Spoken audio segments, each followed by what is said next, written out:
Les workshops pro de la plateforme Artefact. Des rencontres entre le public, les artistes et les acteurs de la musique. Aujourd'hui, on a le bonheur d'accueillir Patrice.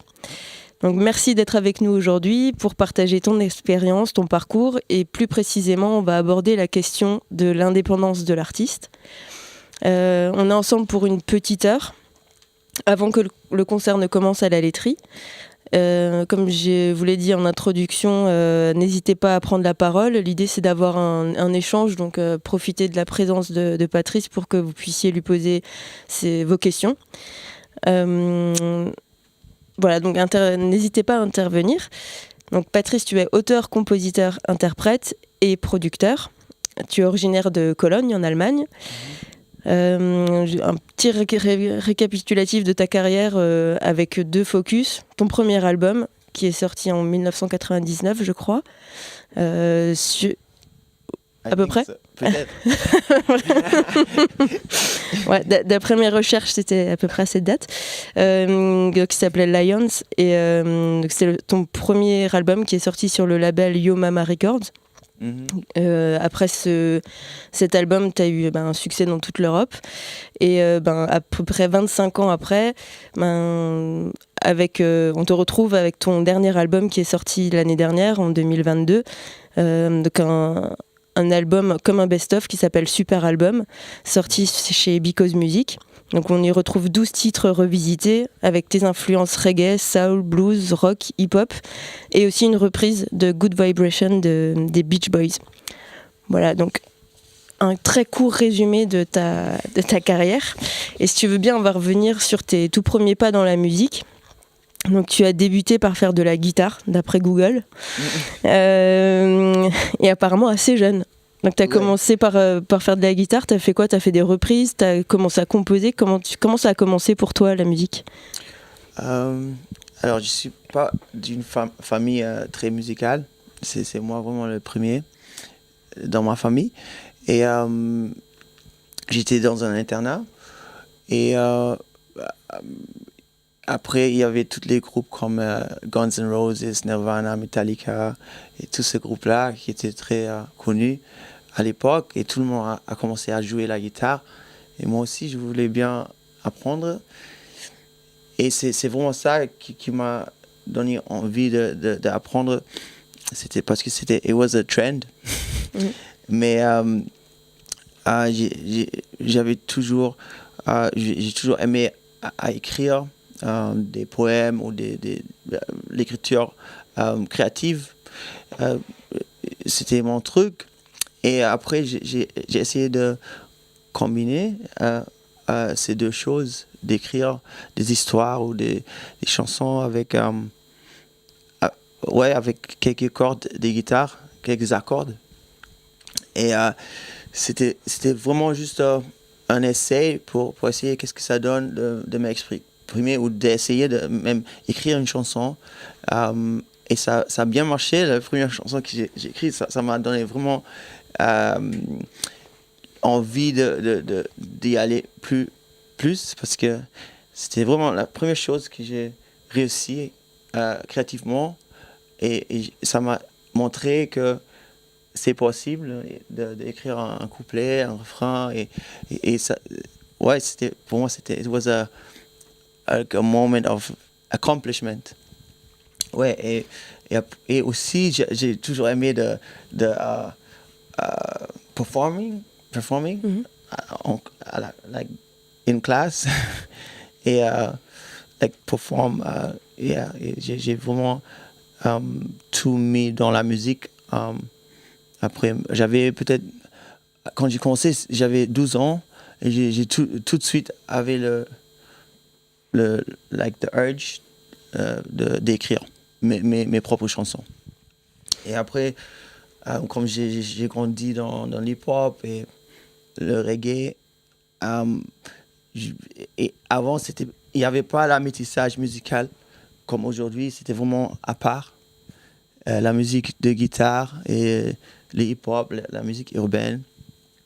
Et le premier groupe, c'était vraiment Fugees, je crois, qui ont métissé ces deux choses. Et ouais, ça m'a inspiré aussi essayer de mettre toutes ces choses que j'aime bien dans un style. Oui, et alors, quand j'avais 15 ans, j'ai commencé à enregistrer des chansons. J'avais pas l'argent, mais j'ai beaucoup écrit pour moi-même. Et après, on m'a donné 30 minutes dans un studio pour enregistrer quelque chose. J'ai choisi la chanson la plus facile de moi, qui est plutôt boucle. Et dans 30 minutes, j'ai mis la guitare vite fait un boucle. On a cherché un boucle de drums. On a pris le premier qu'on a trouvé. J'ai mis la basse qui suit les accords. Et j'ai mis la voix aussi in one take. Et j'avais mon premier démo en 30 minutes. Et j'ai laissé ça chez un producteur. Et il m'a appelé et il dit est-ce que tu as plus des chansons comme ça? Je dis ouais. Et il m'a envoyé un billet de train et j'ai enregistré plus. Et, 17 chansons. Des chansons comme Lions et toutes ces chansons-là qui n'étaient pas du tout parfaites, mais j'ai jamais réussi à le faire mieux que dans cette première session devant un microphone dans un studio. Et c'est vraiment cette version-là qu'on peut entendre sur le premier EP qui s'appelle Lions. Et quand j'étais toujours à l'école, dans l'internat, on a commencé doucement à faire des choses. On a sorti Lions plutôt comme un disque de promo, juste pour dire j'existe. Et ça a vraiment pris... it went viral in the sense, à l'ancien, quoi. Bouge à oreille. Plutôt en France. Et j'ai fait quelques dates avec le Black Eyed Peas. À l'époque, ils n'étaient pas aussi grands, ils n'étaient pas aussi connus. Ouais, c'était plus hip-hop. Ouais, on a fait un tournée quand j'avais des vacances. Et après, j'ai fait le premier partie de Lauryn Hill. Aussi, dans les vacances, quelques week-ends. Et je ne pouvais pas faire toute la tournée d'Europe à cause de l'internat. Je devais rentrer. Ouais, c'était ça un peu le parcours. Ouais. Le début, ouais. Le début, ouais. Et ça devait être incroyable, du coup, parce que tu parlais des Fujis, qui était une inspiration forte, et du coup, tu as fait les premières parties de Lauryn Hill. Oui, c'est vrai. Comment ça s'est passé, en fait? Il y a eu, je sais pas, une rencontre ou quelque chose qui a fait que tu puisses faire ces premières parties avec Lauryn Hill? Oui, c'était la version courte, mais qui est déjà pas courte. Ok, cette cassette, le premier démo, le producteur il a mis dans le boîte à lettres. Boîte aux lettres. Ouais, de notre ami qui était dans la musique, qui était éditeur, et sans dire qu'est-ce que c'était vraiment une cassette blanche. Et lui il a écouté. Et il dit c'est qui ils ont commencé une recherche, c'était à Hambourg à l'époque, une recherche et dans toute la ville. Alors il y avait un petit hype, quoi.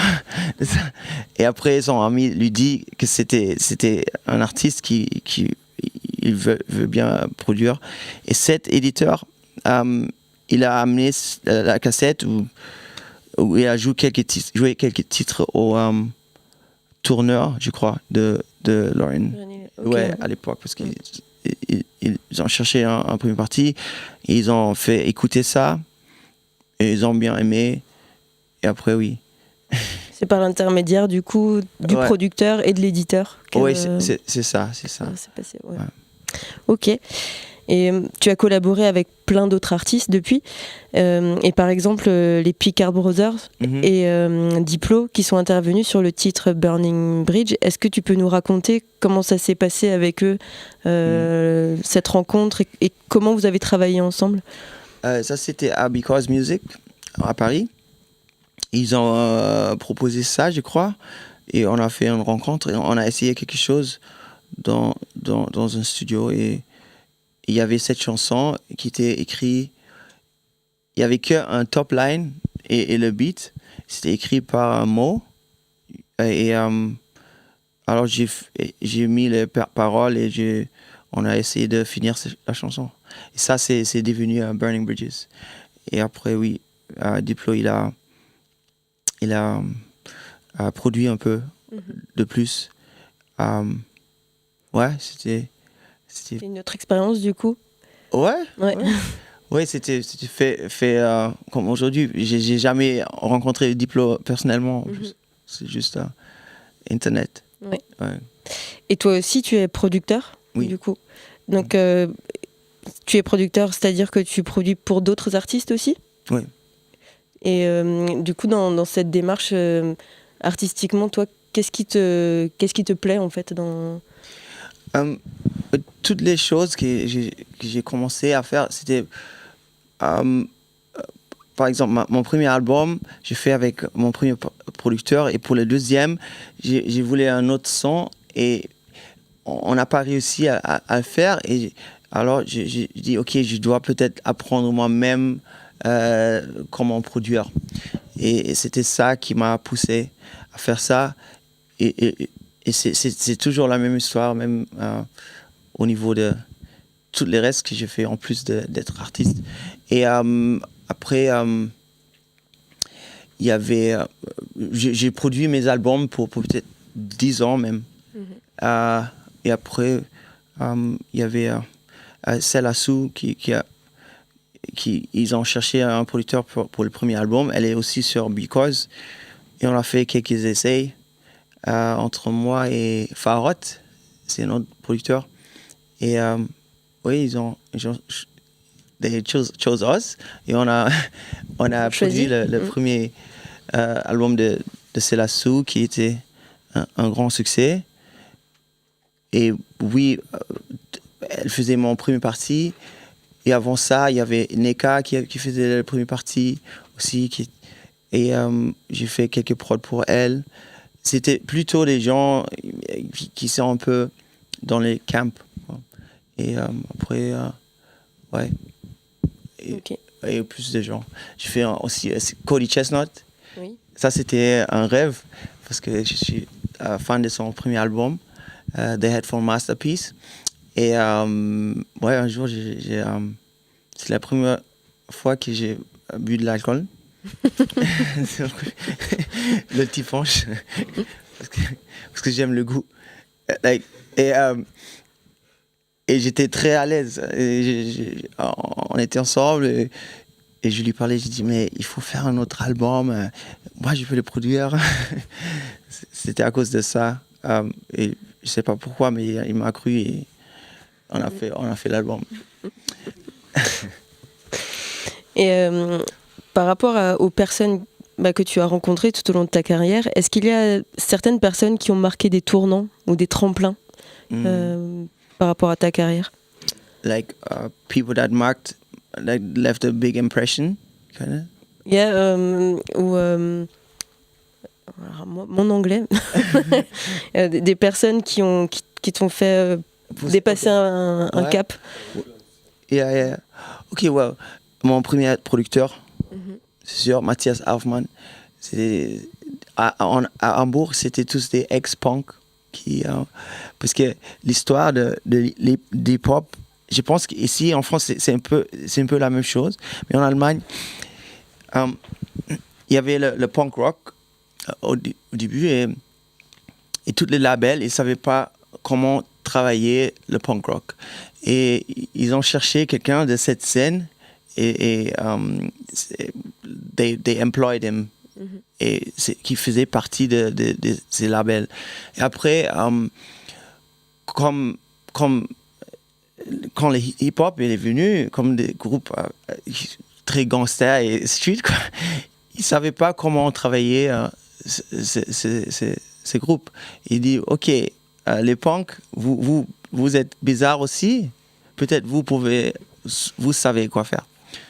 Et c'est pour ça que c'est vraiment grâce aux punks et punk rock que l'hip-hop en Allemagne a commencé comme ça. Et, et oui, tous ces gens-là, le premier producteur, mon premier éditeur, il vient de cette scène. Après, bien sûr, les artistes qui m'ont donné leur scène, comme Lauryn Hill.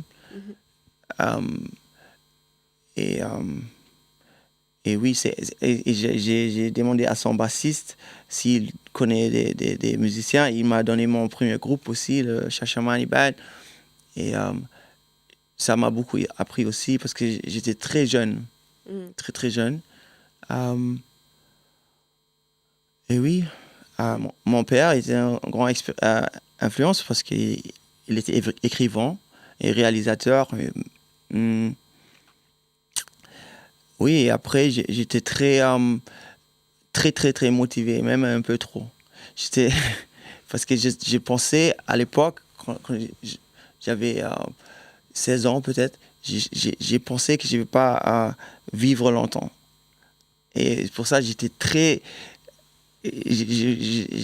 chaque jour, je voulais laisser quelque chose sur Terre et je me dis, OK, je vais tout faire pour enregistrer, pour chercher des possibilités de performing, de faire des concerts. J'ai tout fait. J'étais très, comment ça se dit, insistant.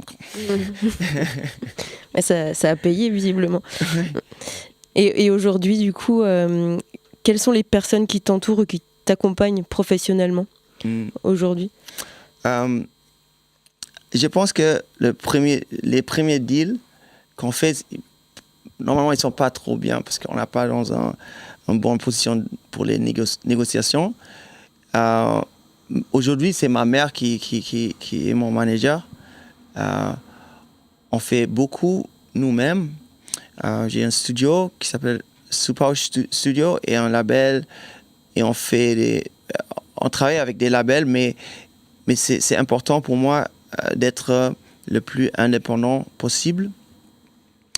Et quand on fait des deals avec des gens, que ça soit sur le même niveau, like high level, et si ça marche pas pour eux ou pour moi, on peut toujours dire OK, on a essayé, mais on n'est pas trop we don't tie it together, like.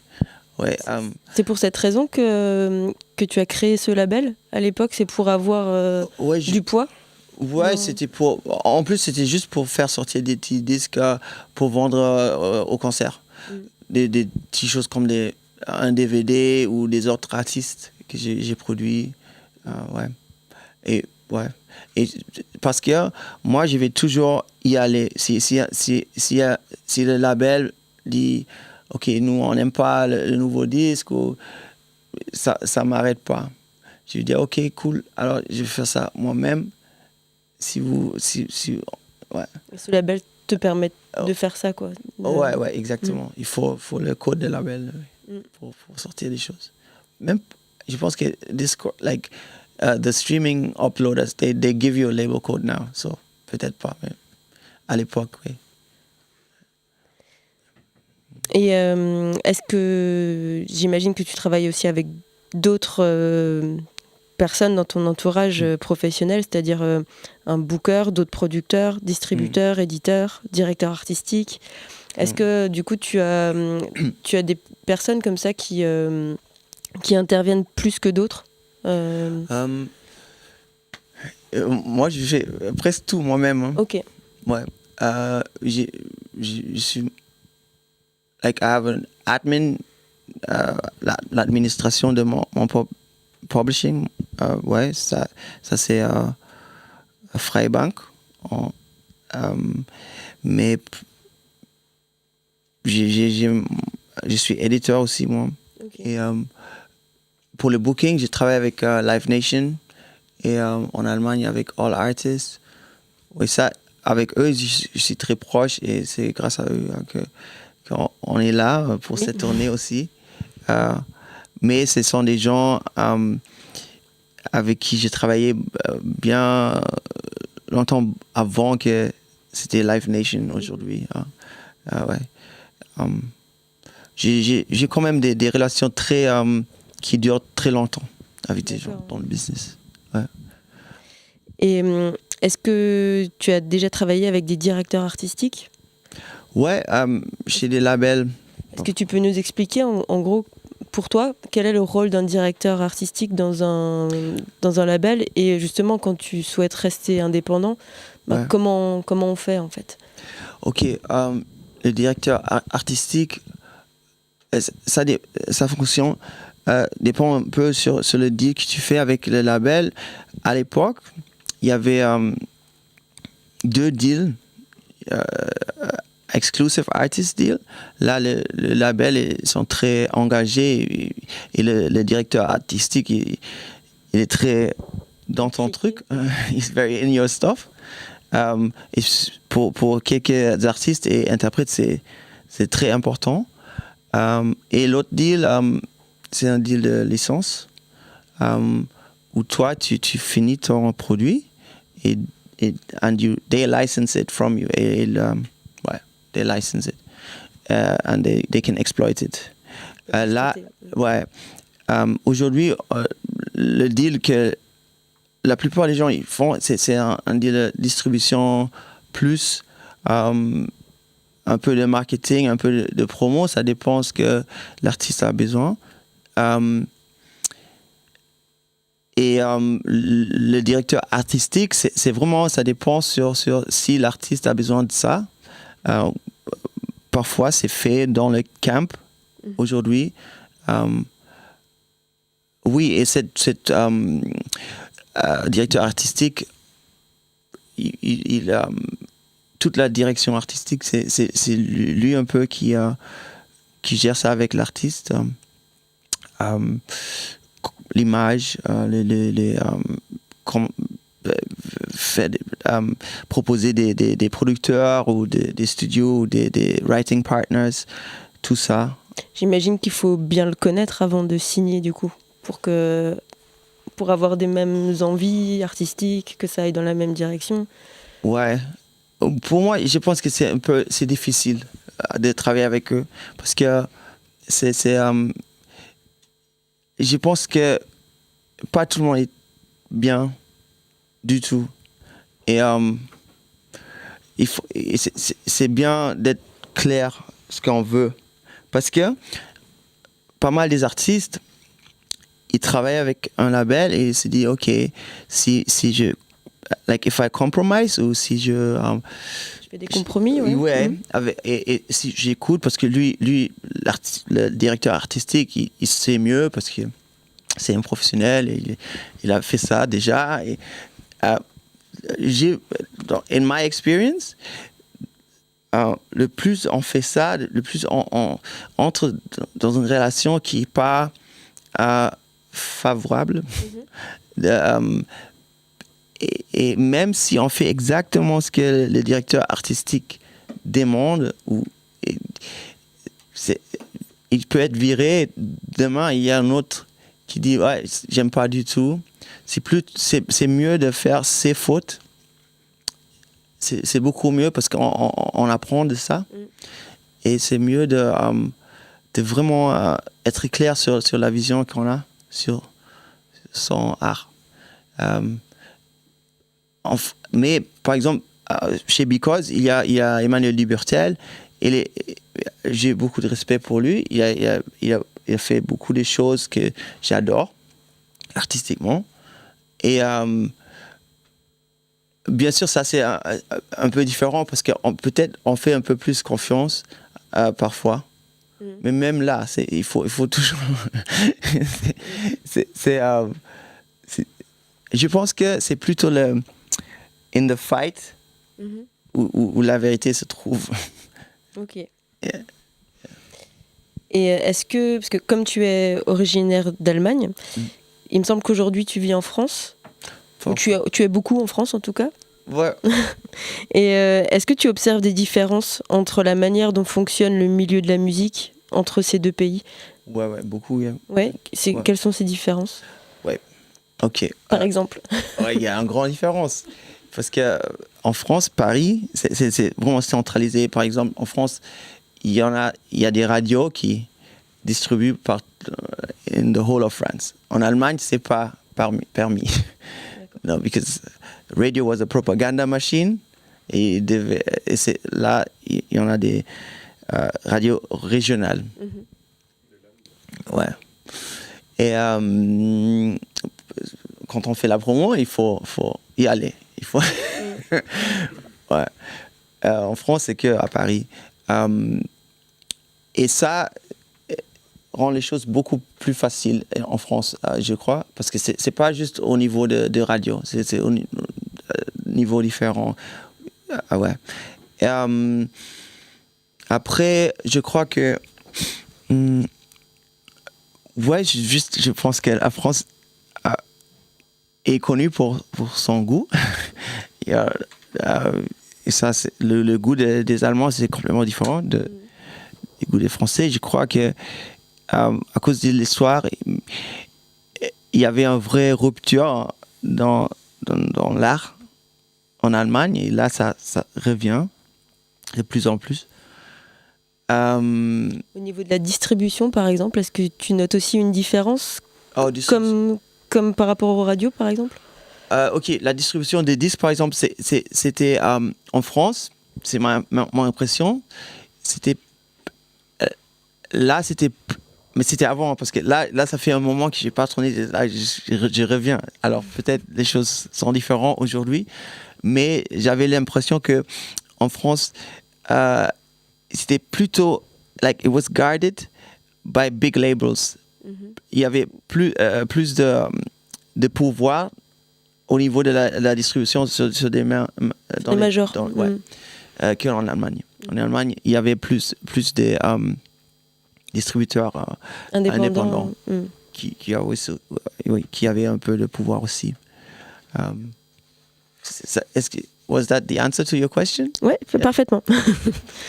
Je ne sais pas si vous avez des questions peut-être à partir de maintenant ou sur ce qu'on vient de se dire. Oui, alors, il y a juste un micro qu'on va te passer.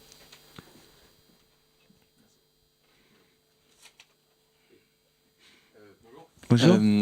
Vous parliez de vision, qu'il fallait avoir une vision claire de son projet, surtout au début. Savoir. Ouais. C'était quoi votre vision au début quand vous commenciez et que le succès arrivait rapidement? Ma vision, c'était... j'étais jeune pour ça. La vision était très claire. C'était juste... je voulais faire Je me dis, ok... Avec une guitare, je veux chanter comme... je veux écrire des chansons, mais aussi faire du rap ou reggae, des choses comme ça, urbaines, sur une guitare acoustique. Et avec des thèmes très engagés. Je me dis, ok, je ne veux pas vivre longtemps pour ça. Il faut que... Je dois changer le monde. J'étais très jeune, j'étais très idéaliste. Je dis, ok, je dois changer le monde. Il y a des messages que je dois passer. C'est important, très important que je fais ça maintenant ou sinon tout est trop tard. C'était et au niveau de avant, la musique n'était pas aussi visuelle peut-être, c'était pas aussi marketing. On a essayé de vraiment vivre ça. Et toute cette vision, j'ai vu vraiment, I lived it. So I didn't have to think about, oh, what do I wear? This was me. Yeah. Et au niveau des mélanges, justement, vous disiez que vous vouliez mélanger soul, rap, hip-hop, chansons. Est-ce qu'au début, on vous a demandé de vous limiter à un style, de faire, ok, tu vas faire juste du reggae ou tu vas faire juste de la soul, ou est-ce que c'était ok dès le départ d'aller dans plusieurs courants en même temps? Moi, ok, on me connaît avant, pas maintenant, je crois, mais avant, on disait que je suis très, très difficile comme artiste parce que j'étais vraiment dans mon monde. Alors, toutes ces choses-là, c'était impossible. On pouvait même pas parler à moi. Par exemple, l'album de Nile, le label, they were not allowed in the studio for over a year. Il n'était pas autorisé dans le studio. No, I didn't talk to nobody about music. J'étais super radical. Pas parce que je voulais être radical, mais j'étais pas social. J'étais vraiment very spectrum. I was very much like this. So, Ça vous a jamais causé de problème? je sais pas, peut-être. Mais c'est bien parfois. C'est bien parce que, ouais, c'est un filtre. Et ouais, mais oui, il y avait pas mal de problèmes aussi. Ouais. Merci. Yes. Ah oui. Bonjour. Bonjour. Je voulais savoir c'est quoi votre processus de création. Est-ce que vous travaillez plutôt seul et après vous amenez des choses à un groupe ou est-ce que vous composez avec d'autres personnes? Enfin, voilà.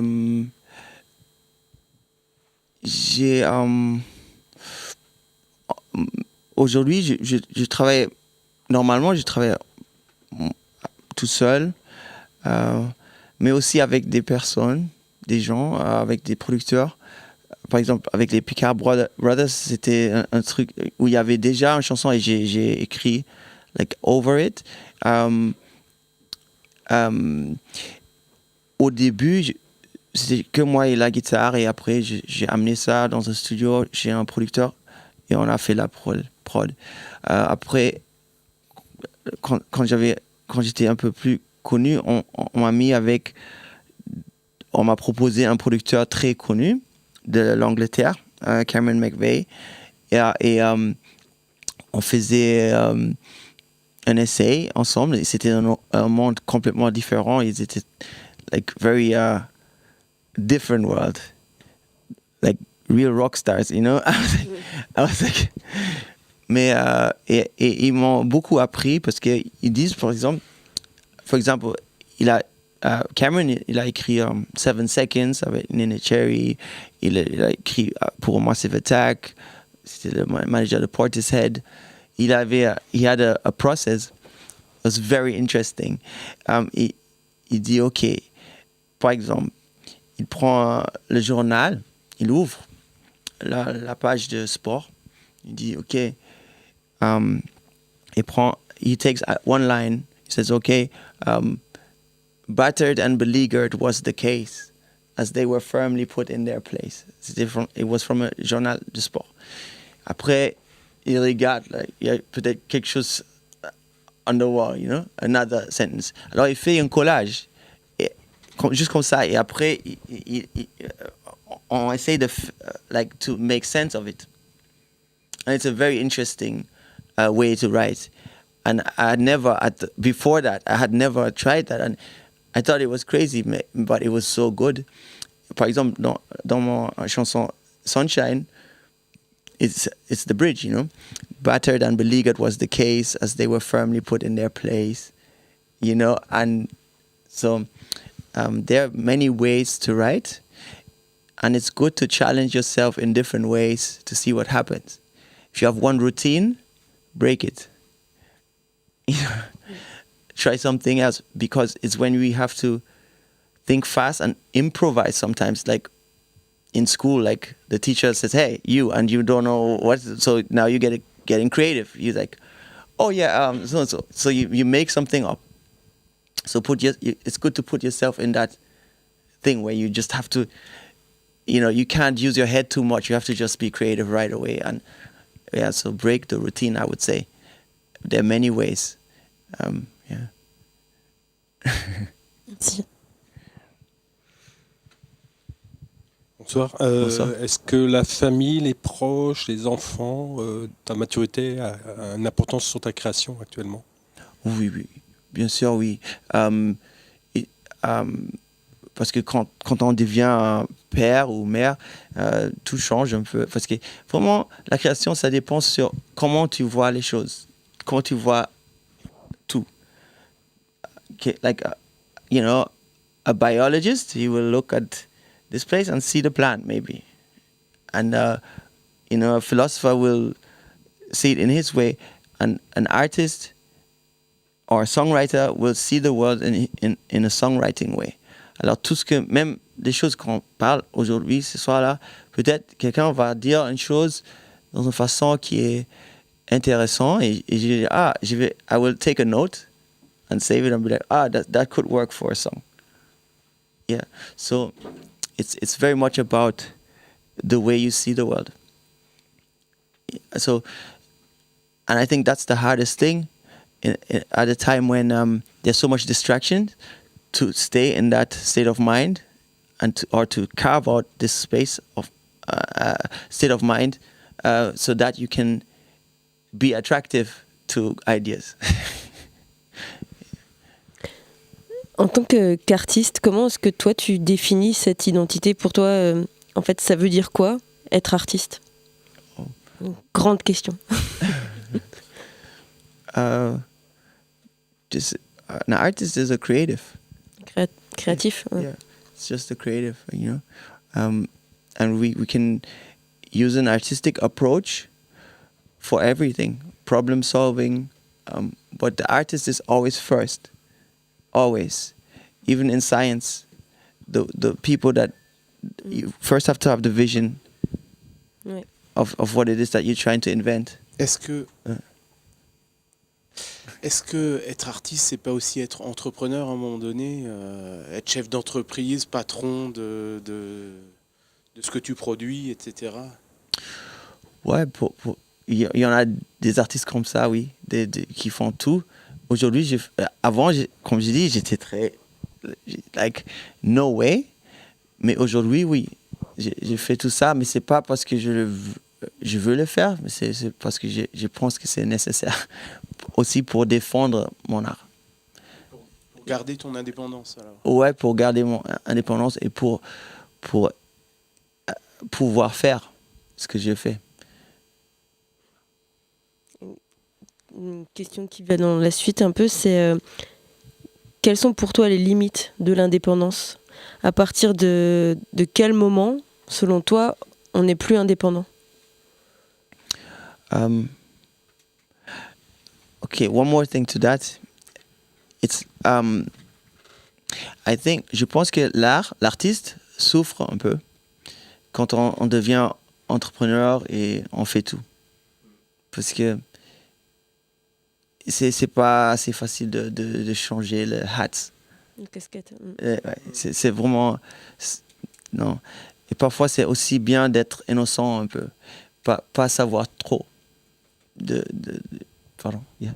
Est-ce que pour toi, un artiste actuellement, qu'il soit musicien ou autre, doit avoir un engagement politique plus fort dans les problématiques du monde, sur l'écologie, les femmes, que sais-je? Pas nécessairement, mais moi, je pense que c'est bien si c'est le cas.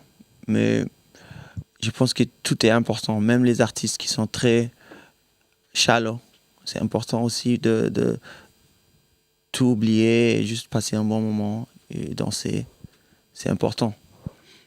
Et les limites de l'indépendance, c'est vraiment toi. Hein, combien est-ce que toi tu peux faire? Après,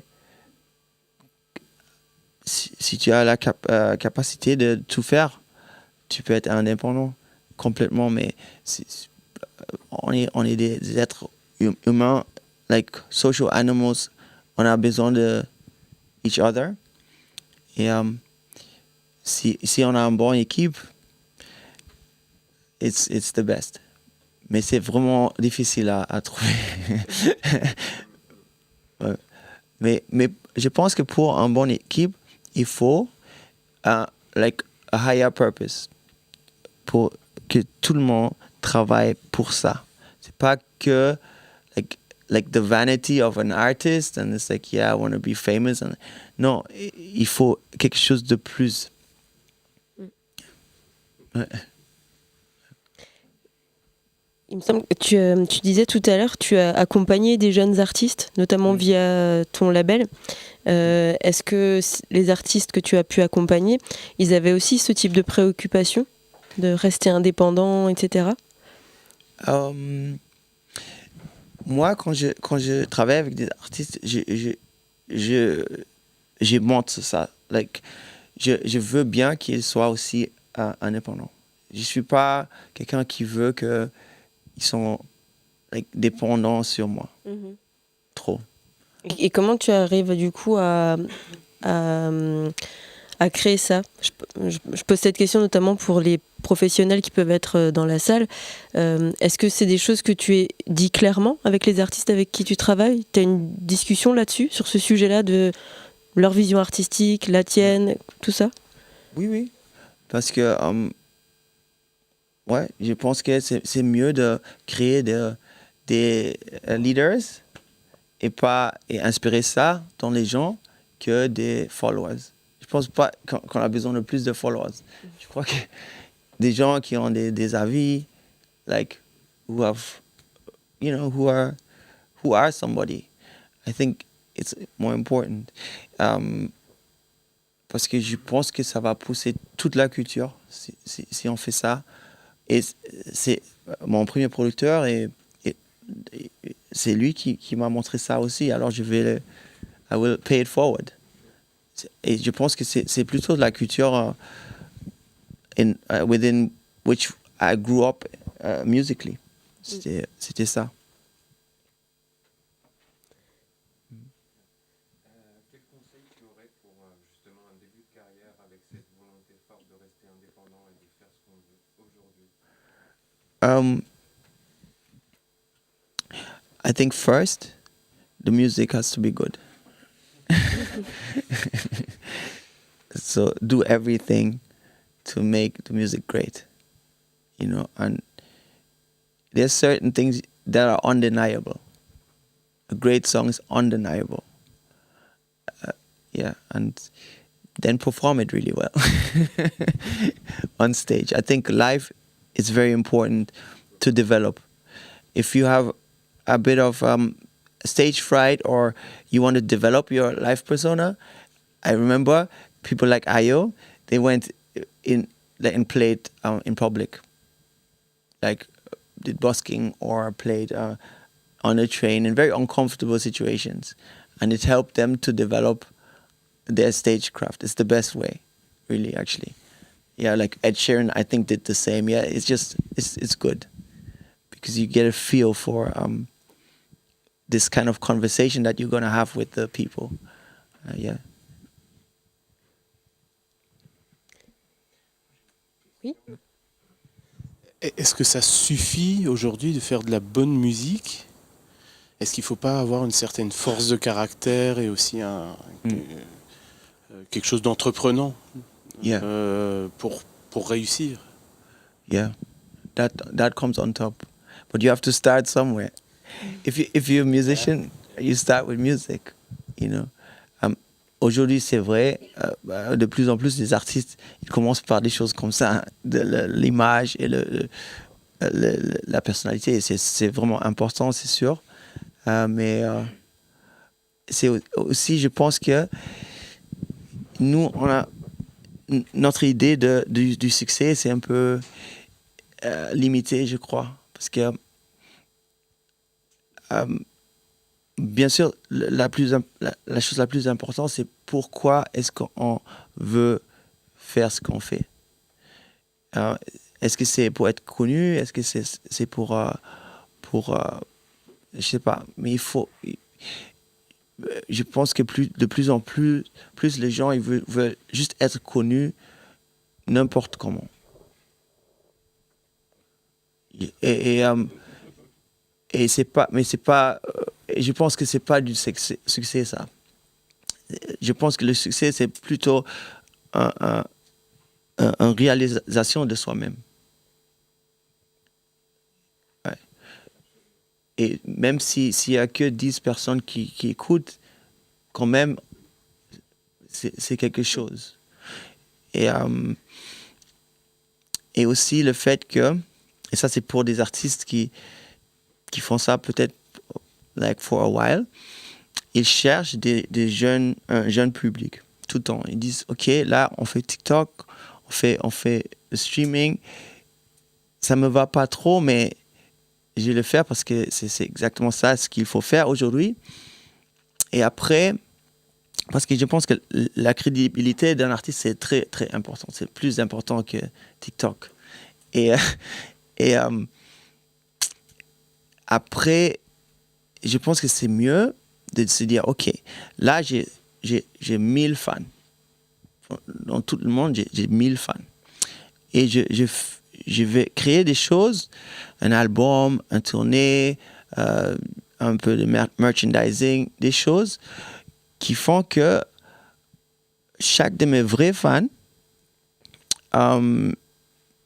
achète des choses pour 100 € peut-être, dans un an.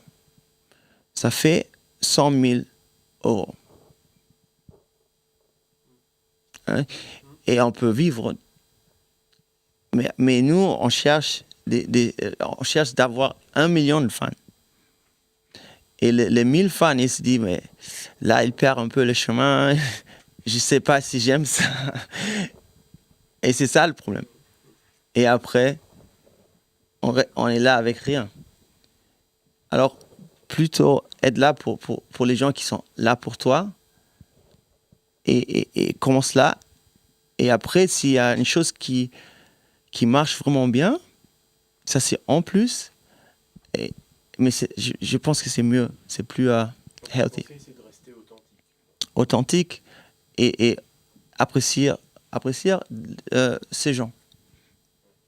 Et être en conversation avec ces gens d'abord. C'est quelque chose qu'on retiendra, rester authentique et c'est vrai que c'est aussi quelque chose qui ressort de tes chansons. Et peut-être pour conclure, parce qu'après il va falloir qu'on te laisse te préparer pour le concert. Il y a juste une dernière question que je voulais aborder avec toi, c'est l'éco-responsabilité. Parce que du coup, aujourd'hui, tu es venu avec une voiture hybride pour ton concert à la laiterie. Et c'est vrai que ça commence à être intégré dans les tournées d'artistes et on en entend de plus en plus parler. Et du coup, j'aurais voulu juste qu'on conclue là-dessus, si tu peux nous donner des exemples de choses que les artistes peuvent mettre en application, des choses que toi tu fais par rapport à tes pratiques éco-responsables. OK. There are many things. On peut commencer avec pas avoir de plastique, trop de plastique sur le rider. On utilise les batteries qu'on peut recharger. Pour les instruments, on économise sur... on fait les choses made to order, le merch par exemple. Mm-hmm. Moi, j'ai acheté un imprimeur de textile et on fait aussi le screen printing. Et quand on a une commande, on fait ça à maison. Mm. Et c'est bien parce que avant, j'avais beaucoup de overstock et des retours aussi. Parce que la même chose pour les disques, c'est mieux de faire des petites productions. Ouais, et being sold out, sur ça, c'est mieux.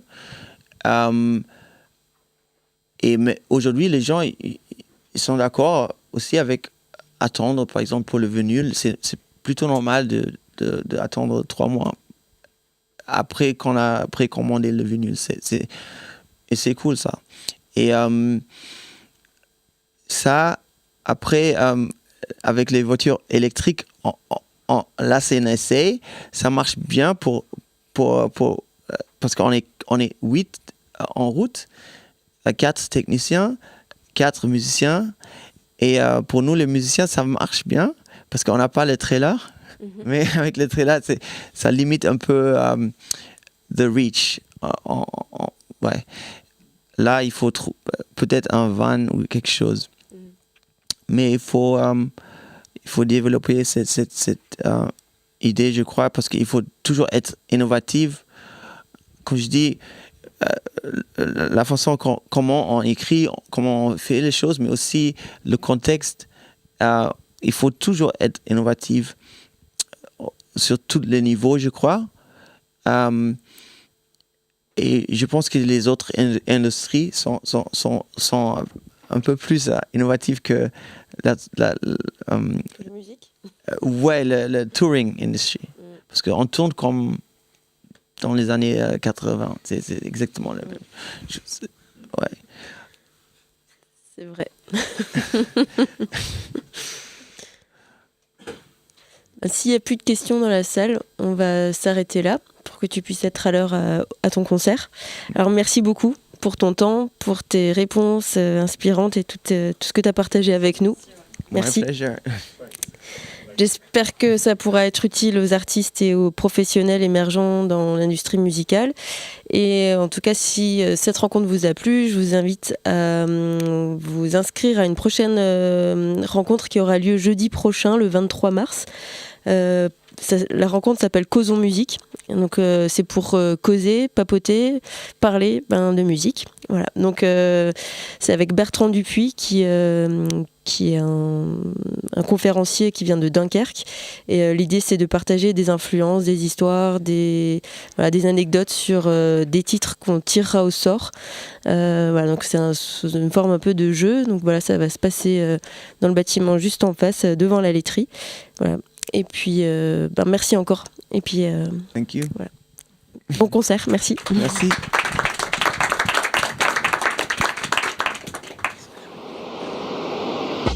Les workshops pro de la plateforme Artefact. Des rencontres entre le public, les artistes et les acteurs de la musique.